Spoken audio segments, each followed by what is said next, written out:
Welcome to our channel. Today we how to backup with Backblaze Personal Cloud, quick tutorial step by step clearly. Download the Backblaze application from the official website. Install the application by following the on-screen instructions. Once installed, launch Backblaze on your computer. You will be prompted to create an account or log in if you already have one. If you're new, select the option to create a new account. Fill in your details and verify your email if required. After logging in, you'll see the main dashboard.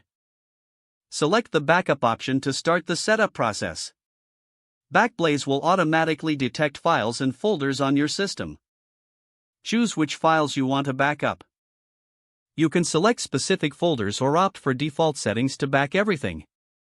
Review your selections to ensure everything important is included.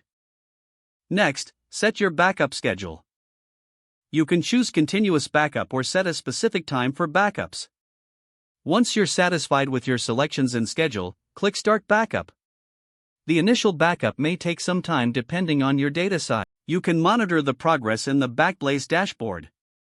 After the initial backup completes, Backblaze will run backups automatically in the background. To access your files later, simply log in to your Backblaze account.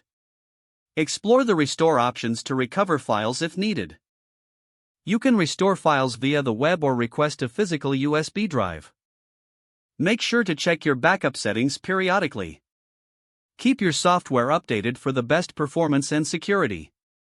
If the page does not load, refresh the browser or try again in a private or incognito window.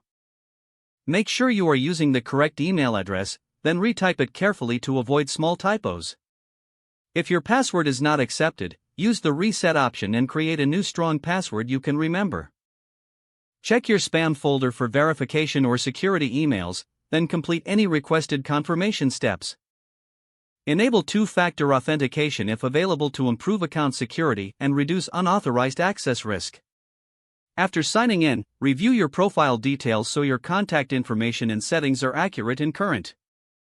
Don't forget to like this video and subscribe to our channel for more step-by-step tech guides.